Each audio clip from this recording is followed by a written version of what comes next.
Jai Shri Radhe Krishna. Today we will discuss an important topic. How and when does karma come to account for its dues? Do you know when and how we experience the fruits of our actions? How do we receive them? These are questions that likely arise in everyone's mind.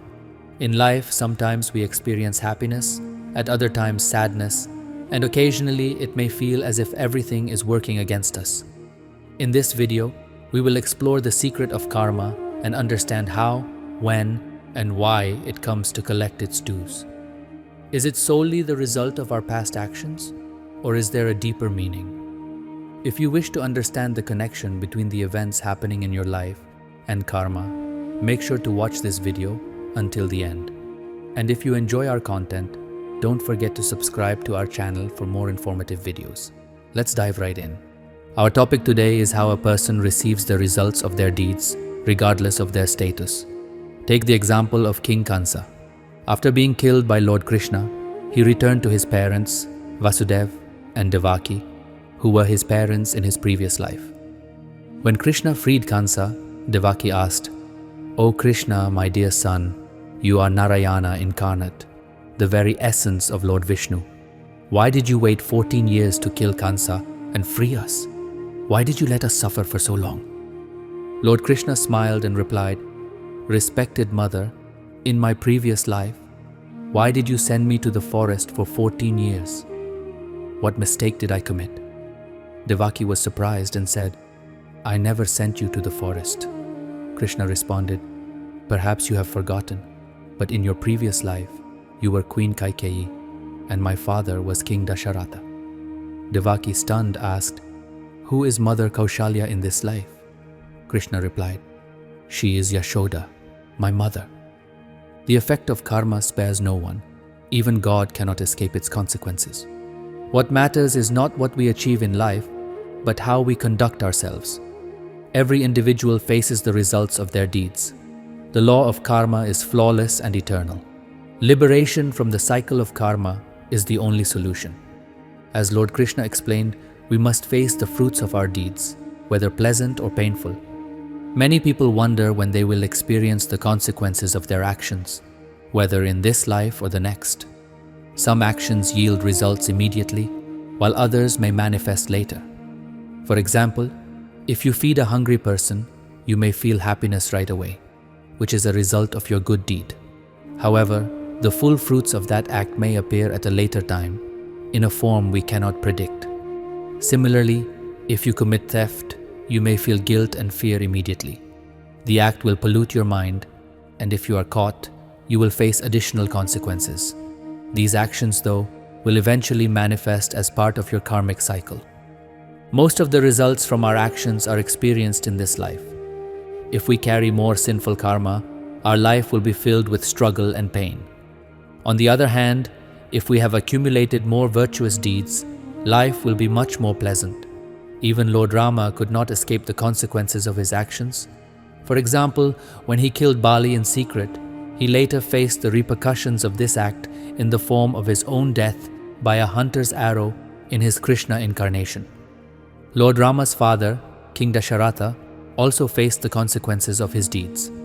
Having unknowingly caused the death of Shravan Kumar, Dasharatha suffered the agony of losing his son, eventually dying in the separation from Ram due to his exile. This illustrates that we should strive to perform good deeds as they yield pleasant results. We must always consider the impact of our actions. Good deeds are always rewarding, and their fruits are sweet. There is an ancient story about King Dharamvir, a just and religious ruler beloved by his people. One day, he asked his close friend and guide, the sage Arshi Vashisht, "Maharishi, do we truly get the fruits of our deeds in life?" Arshi Vashisht smiled and said, "Rajan, it is certain that we reap the fruits of our actions.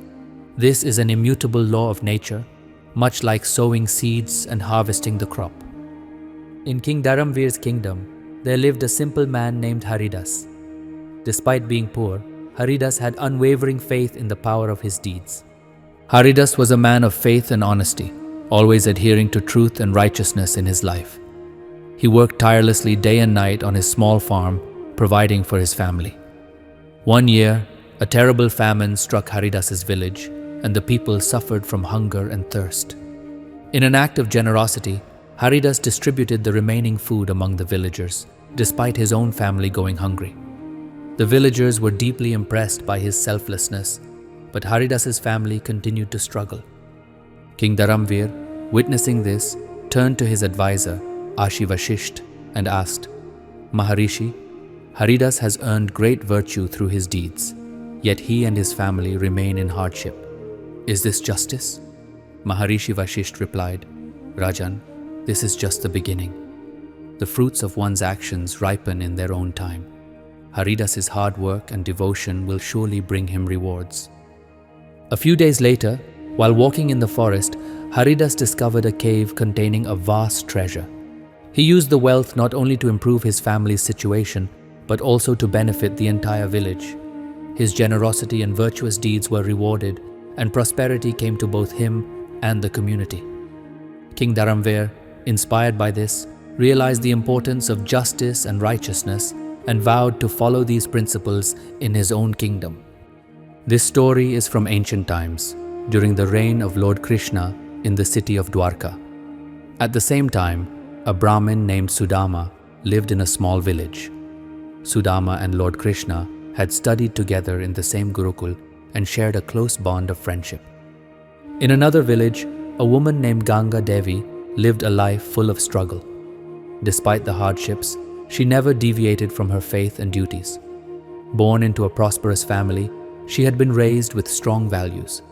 After her marriage, her husband passed away soon, leaving her to raise their children alone.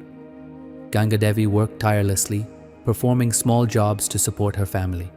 She instilled the values of truth, honesty, and hard work in her children. However, as her children grew older, they became selfish and neglected her, forgetting the sacrifices she had made. Ganga Devi continued to pray and dedicate her life to serving God, firmly believing that everyone reaps the results of their actions. Though her condition worsened and her children ignored her, the villagers took notice and decided to help. They provided her with food and medicine, improving her life. Despite everything, Ganga Devi never lost her faith in truth and righteousness. One day, her children, seeing their mother suffering, realized their mistake and repented for their behavior. They apologized to Ganga Devi and made every effort to care for her. Ganga Devi forgave them, blessing them and saying, "One must face the consequences of their actions, but if a person changes and improves their ways, even God forgives them." The story of Ganga Devi teaches us that while we must face the consequences of our deeds, we are also rewarded for our dedication to truth, honesty, and devotion. Her life, though filled with hardship, was a testament to the power of never abandoning righteousness. Those who follow the path of truth and faith will ultimately find peace and happiness. In another ancient story, in a small village, there lived a woman named Rukmini, who owned a beloved buffalo named Gopi. Gopi was not just an animal to Rukmini. She was a close companion and part of the family. Rukmini's life had been filled with struggles. She lost her parents at a young age, and after her marriage, life's difficulties continued. The untimely death of her husband left Rukmini to face the harsh realities of life alone, with only Gopi as her support. Despite her challenges, Rukmini managed to earn a living by selling Gopi's milk, which she shared with the villagers. When a severe drought struck, Rukmini struggled to provide food and water for Gopi. She worked tirelessly, praying to God for help. Her devotion was unwavering, and Gopi even joined her in the temple during her prayers. One day, Gopi fell ill, and Rukmini became deeply concerned. She sought help from the village doctor, but Gopi's condition did not improve. Rukmini continued to care for Gopi day and night, and eventually, Gopi recovered. Rukmini's dedication to hard work, sacrifice, and devotion to God did not go unnoticed. The villagers, impressed by her perseverance, began helping her with food and water. Life for Rukmini and Gopi gradually improved. One night, Rukmini had a dream in which God told her that Gopi's devotion had made her a special animal. This dream marked the beginning of a new chapter in Rukmini's life, guiding her toward a new sense of purpose. The children of the village, who had previously ignored Rukmini, now realized their mistake.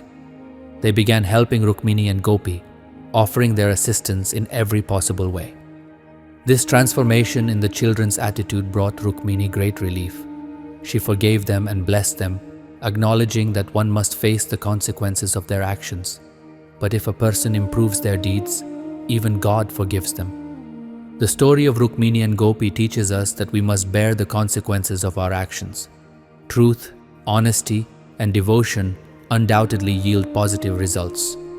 Though Rukmini and Gopi's lives were filled with struggle, they never turned away from their duties and faith. Their story teaches us that those who follow the path of righteousness and devotion ultimately find happiness and peace.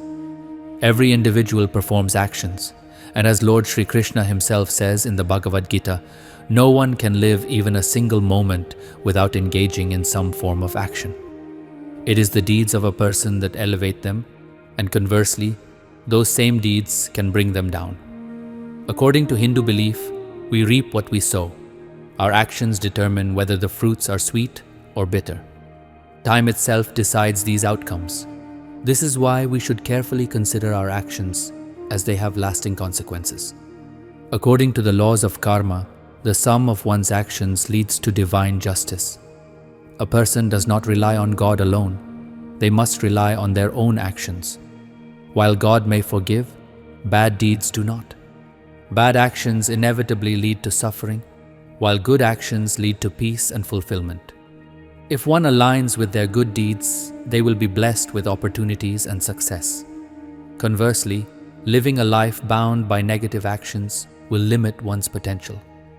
Those who dedicate their work as an offering, as an act of worship, can achieve freedom from the bonds of material existence. Karma is the mirror that reflects our true self. A person is not great because of their external appearance, but because of their deeds. One should always strive to perform actions that benefit others. The power of good deeds is so great that even after experiencing the pleasures of heaven, Indra had to face reincarnation due to his lack of good deeds. Every person must face the consequences of their actions. There was once an orphan named Rohit. His parents died when he was a child, and he had no family or relatives. He grew up in an orphanage and was exceptionally bright in his studies. Later, he joined the army and rose to the rank of officer. Rohit lived with the army, never returning home as he had no family to return to. He lived a modest life, saving most of his salary and eating at the army canteen, keeping his expenses minimal. A businessman named Surajmal, who supplied goods to the army canteen, became acquainted with Rohit. One day, Surajmal suggested, "Rohit, why don't you invest your money in my business? I will give you good returns." Rohit declined, saying, "I am not interested in making money. The salary I earn is enough for me. If I ever need it, I will use it. Otherwise, it doesn't matter." Surajmal, persistent, replied, "If you consider me a friend, help me out. I will return the money to you, and it will be beneficial for me." Rohit, hesitant, said, "You are right, but what guarantee do I have that you will return the money?" Surajmal swore, "I will not cheat you." Rohit, after some thought, agreed, saying, "All right, let it be as you say. It will at least be helpful to you." Surajmal took the money, and as his business grew rapidly, Rohit's trust in him began to wane. Rohit kept looking for excuses to avoid asking for his money back. Meanwhile, a war broke out on the border, and Rohit was deployed to the front lines. The only way to reach the area was by horseback, and though Rohit was an experienced rider, the horse assigned to him was uncontrollable. No matter how much Rohit tried to rein the horse in, it galloped faster and faster. Despite his best efforts, the horse ran straight into the enemy camp, and Rohit fell victim to enemy gunfire. It was later revealed that Rohit had sacrificed his life in the war. Surajmal, who had been regularly visiting the army canteen, learned of Rohit's martyrdom and realized the consequences of his actions. Seth showed great sorrow, but as soon as he stepped out of the canteen, he became relieved, for now he no longer had to repay the debt. Seth's business flourished rapidly during this time. A few days later, Seth and his wife, Vani, were blessed with a beautiful baby boy, and Seth's life seemed to be at its peak. This was the happiest time of his life, and everything seemed perfect. Time passed quickly, and Seth's son, Amar, grew up to join the family business. He was now of marriageable age, and after seeing a beautiful, well-behaved girl from a respectable family, Amar got married. Seth felt that his life was complete. Soon his son would take over the business, and he had everything he could ever want. However, barely 2 months into Amar's marriage, disaster struck. One day, while crossing the road, Amar suddenly felt dizzy and collapsed. People quickly helped him and rushed him to the hospital. After an MRI and other tests, it was discovered that Amar had brain cancer. Seth reassured the doctors, saying that money was no issue, and asked them to focus on treating his son. Despite seeking treatment at various hospitals, Amar's condition continued to worsen. Seth's attention shifted away from his business as his focus was entirely on his son's health. The bills piled up, customers left, and Seth's business began to deteriorate. The debt mounted, and the situation became desperate. Eventually, the doctors gave up hope. Seth had nothing left but to wait for a miracle, but it was too late. After months of battling the illness, Amar passed away. There was a great outpouring of grief in Seth's house. Seth, his wife, and Amar's wife were all lamenting their loss. Even the household servants were crying. A saint, passing by the house, heard their sorrowful cries and stopped. He said, "Crying will not change anything. It was meant to be." Seth, still grieving, angrily replied, "Why? Why has this happened?" The saint calmly explained, "This is the result of your actions. You must pay for what you've done. Yesterday you rejoiced when you heard of that man's death, and today you cry. The happiness you felt then, when you heard that the person you owed money to had passed away, was wrong. You celebrated his death instead of repaying your debts. You could have donated the money to charity or an orphanage, but you did not. Your intentions were flawed." Seth was embarrassed and ashamed. The saint continued, "Today, you stand at the same place you stood 20 years ago. You have no money, no business, no son, and you are burdened with debt." Seth, confused, asked, "What do you mean?" The saint replied, "This is your son." At that moment, Seth realized that the boy in front of him was Rohit, the one whom he had wronged years ago. Rohit had come to settle his accounts, and after doing so, he left. The saint explained that Rohit had repaid the money Seth owed, including interest, and after that, Seth's son and business collapsed. The saint continued, "This woman, Amar's wife, was the mare from the past life. In her previous life, she caused Rohit's death, and now, in this life, Rohit sought revenge, turning her life into a struggle. Everything in life happens for a reason. What you plant today, you will reap tomorrow. Nature remembers all our actions, even when we forget them." Seth sat down, speechless and disheartened, overwhelmed by regret for his past deeds. He had learned the hard way that karma always finds its way back to us. The saint reminded him of the teachings of Lord Shri Krishna in the Bhagavad Gita. Keep doing your work without expecting the results. You only have control over your actions. The results are in God's hands. In life, we all want something, and we work hard to achieve it. However, some people fail to realize the importance of working without expecting immediate results. We often hear successful individuals and wise teachers talk about the importance of patience. It is patience that strengthens the soul and helps one endure hardships. Unfortunately, many people today lack patience. They want instant results, forgetting that what is gained in haste often loses its value quickly. To understand the importance of patience, let us look at a story from the life of Gautam Buddha. One day, while traveling from a village to the city with his disciples, Buddha and his followers grew weary. To rest, they stopped near a lake, and Buddha sent one of his disciples to fetch water. The disciple went to the lake with a vessel to collect water, but when he reached the lake, he saw that some people were washing clothes in the water, and at the same time, a bullock cart had stopped at the bank, causing all the mud to mix into the water, making it dirty. The disciple thought, "How can I bring this contaminated and muddy water for my guru to drink?" Therefore, he returned to Gautam Buddha without any water.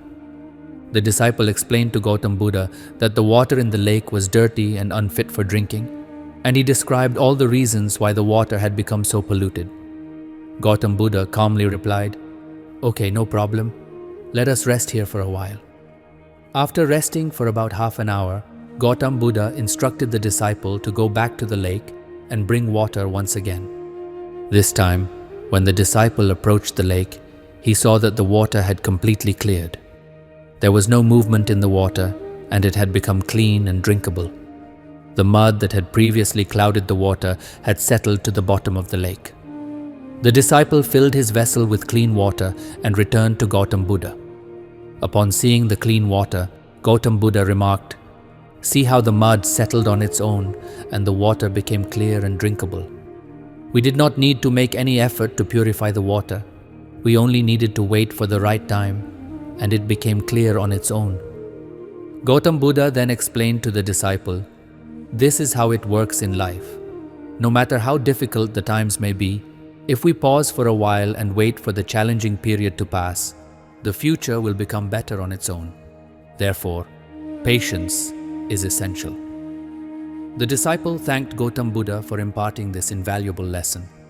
Many people who worship and believe in God, perform arti, and engage in religious activities often find that their lives are not as happy as those of people who lead immoral lives. This may lead some to question, why do bad things happen to good people? In today's world, the younger generation often struggles to understand this, and many don't believe in religious teachings or the wisdom found in sacred texts. The Bhagavad Gita is one such sacred text where many of the questions that arise in the human mind are answered in great detail. According to a story in the Bhagavad Gita, whenever Arjuna faced a dilemma, he would turn to Lord Krishna for guidance. One day, Arjuna approached Lord Krishna and said, "O Vasudev, I am surrounded by a dilemma, and only you can provide me with the solution." Lord Krishna responded, "O Dhananjay, tell me your concerns in detail, and I will provide you with the solution." Arjuna then asked, "O Narayan, why is it that bad things always happen to good people while bad people seem to live happily?" Lord Krishna replied, "What a person sees or feels is not always the truth. It is due to ignorance that one fails to understand the truth. Everyone receives happiness and sorrow based on their deeds. A person who performs good actions receives good results, while someone who does bad deeds receives bad results. Good and bad outcomes depend entirely on an individual's actions. This earth offers everyone the opportunity to choose their path, but it is up to the individual to decide which path they will follow." Lord Krishna then narrated a story. Long ago in a city, there lived two men. One was a businessman who valued religion and daily routines. He firmly believed in worship and devotion to God, never missing a visit to the temple or neglecting religious duties. On the other hand, another man from the same city was completely different.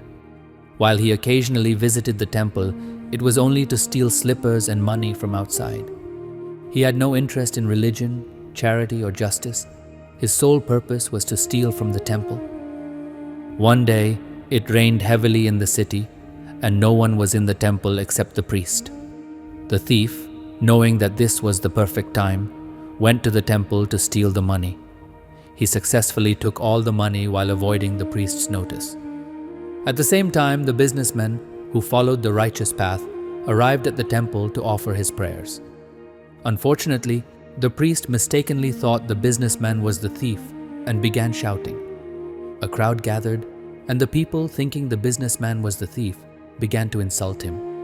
The businessman was shocked and confused by the situation and tried to flee. But his misfortune didn't end there. As he left the temple, he collided with a car and was injured. The thief, on the other hand, was overjoyed by his good fortune. He sang and danced, reveling in the money he had stolen. The businessman, hearing the thief's exuberance, was furious and upset.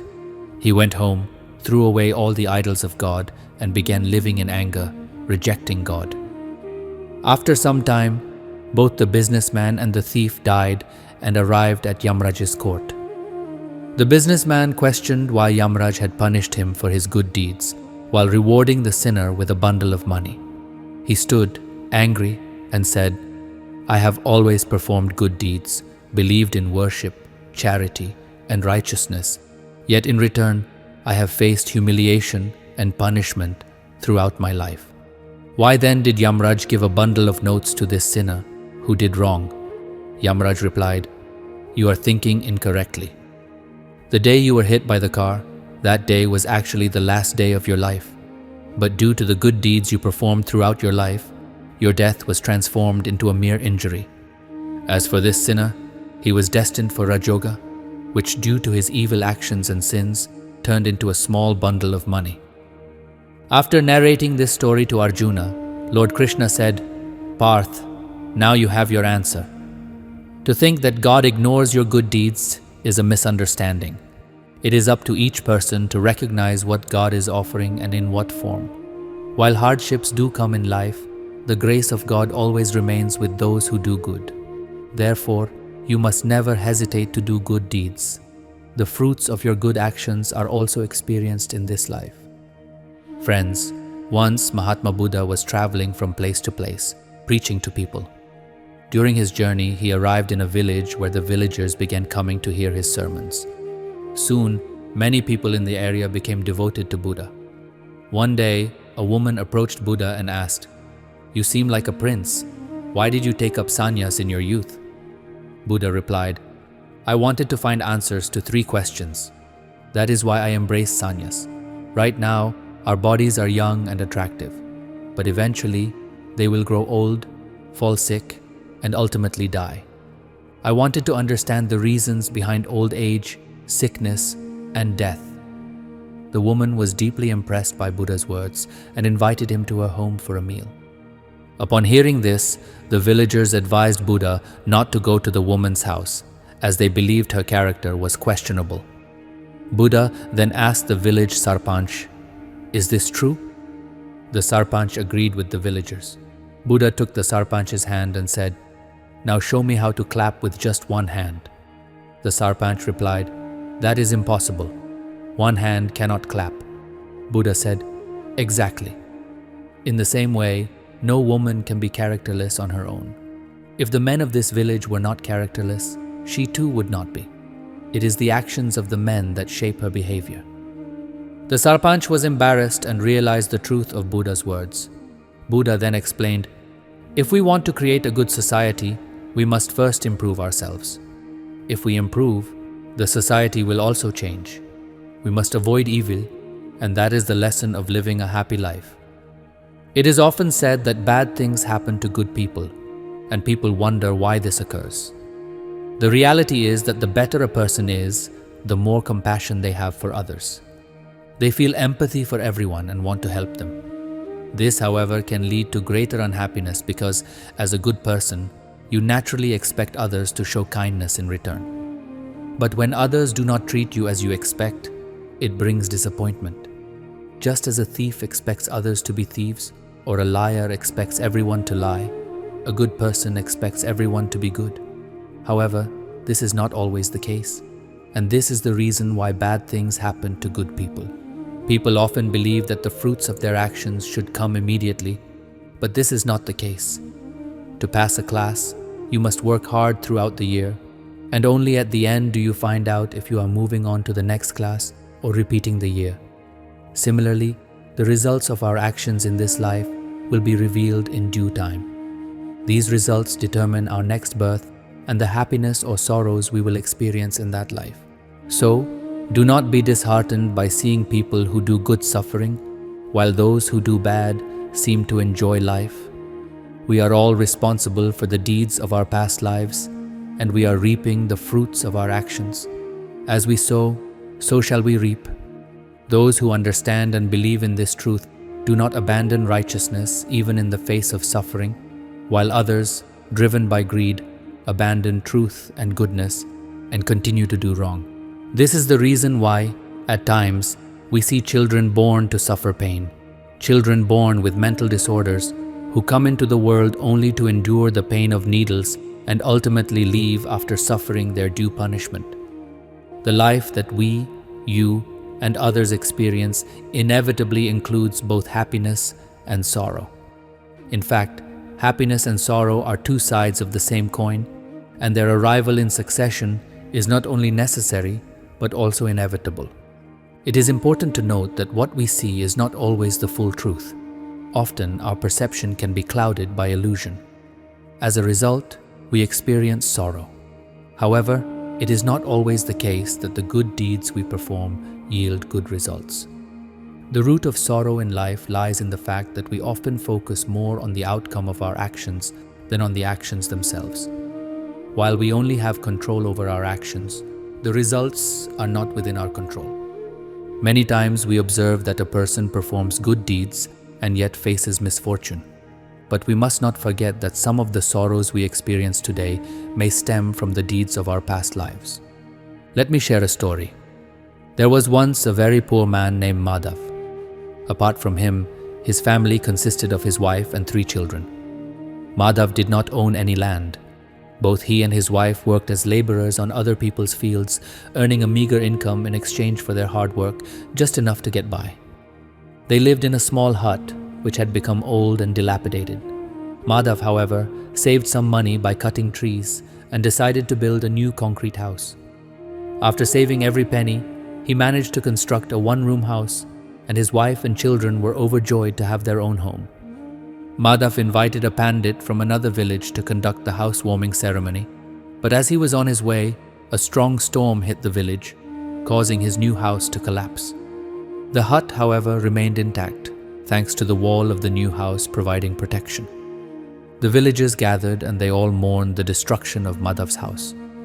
Madhav cursed the situation, lamenting how his newly built house had been destroyed by God. Everyone assumed that bad things always happen to good and honest people. But when Madhav arrived with the pandit and saw the damage, he was surprisingly happy. He thanked God for the fact that the hut remained safe and for the fact that, despite the storm, his family was unharmed. He said, "It is good that the storm came now, before we moved into the new house. If it had happened after we had moved in, we could have lost everything. My God has saved us from this storm.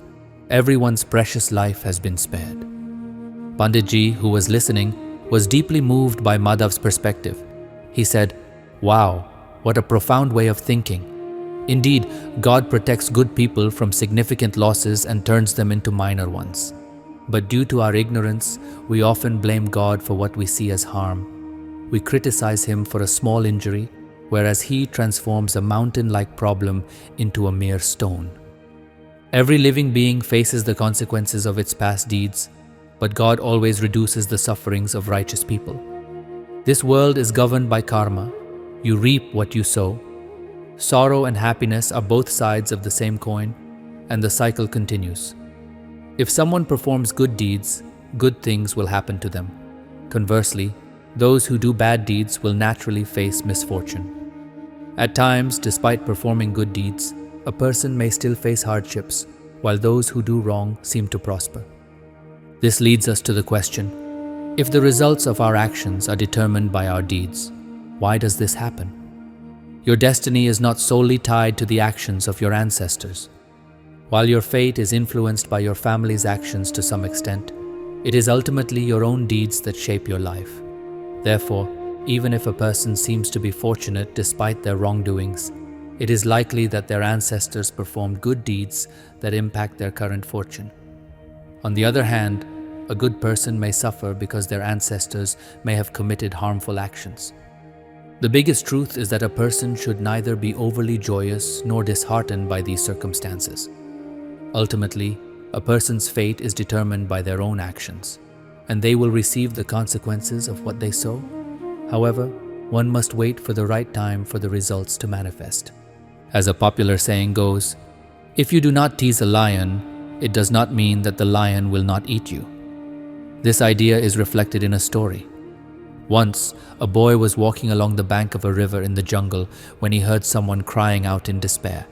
He saw that a crocodile was entangled in a net, calling for help. The boy, moved with compassion, wanted to help. The crocodile pleaded, "Please help me, set me free." The boy hesitated, fearing that the crocodile might eat him once freed. But the crocodile assured him, "I will not harm you. I will always be loyal to you and will never forget the kindness you show me. Help me, and I promise I will be your friend." The boy, feeling pity for the creature, began cutting the net. Once the crocodile was free, it caught the boy's leg in its jaws. The boy exclaimed, "But you promised not to harm me?" The crocodile replied, "I've been hungry for a long time." "You are a good prey, boy," said the crocodile. The boy responded, "What is this nonsense? Shame on you for rewarding my kindness like this." The crocodile replied, "What can I do? This is the way of the world." The boy in tears said, "This is completely unfair. This is injustice." The crocodile asked, "Unfair? What do you mean? Ask anyone, and they will tell you how the world works. If they prove me wrong, I will let you go." The boy looked at a bird sitting on a nearby tree and asked, "Do you think the crocodile is right? Is this how the world works, full of injustice?"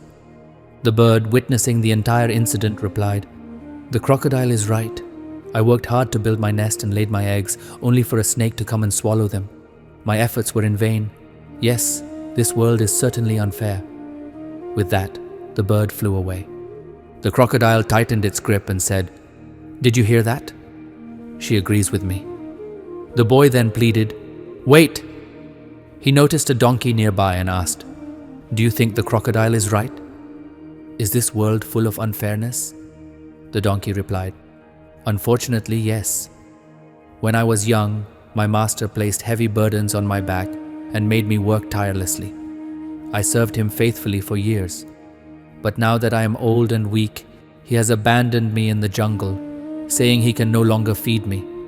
Now, any lion could make me its prey. So yes, the crocodile is right. There is much injustice and unfairness in this world."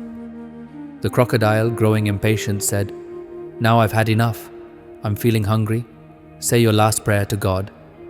The boy begged, "Give me one last chance. Let me ask the rabbit." The crocodile, feeling a slight sense of mercy, agreed, "All right, I will give you one last chance." The boy asked the rabbit, "Do you think the world is unfair?" The rabbit, hopping around, replied, "This is complete nonsense. The world is a perfectly fair place." The fish, overhearing the conversation, shouted, "What nonsense! The world is indeed unfair. Look at me. I was caught in this trap without any fault." The rabbit retorted, "It seems as if someone is speaking with a mouthful of pan. Speak clearly." The crocodile said, "I understand your cunning. I'm speaking clearly. I will open my mouth, and the boy will be saved." The rabbit, pleased by the crocodile's praise, responded, "Are you a fool? Have you forgotten how strong your tail is? If the boy tries to run, he will die. You are the strongest creature here." Flattered by the praise, the crocodile opened its mouth to continue the argument. The rabbit shouted, "Run, boy, run! Run away!" The boy seized the opportunity, breaking free and running as fast as he could.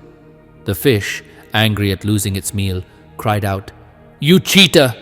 You've taken away my food. This is unfair." The rabbit, undeterred, replied, "Better not to speak of right and wrong." The boy ran back to the village and gathered a group of men with spears and swords. Together, they killed the crocodile. Their pet dog, who had accompanied them, saw the rabbit and chased it.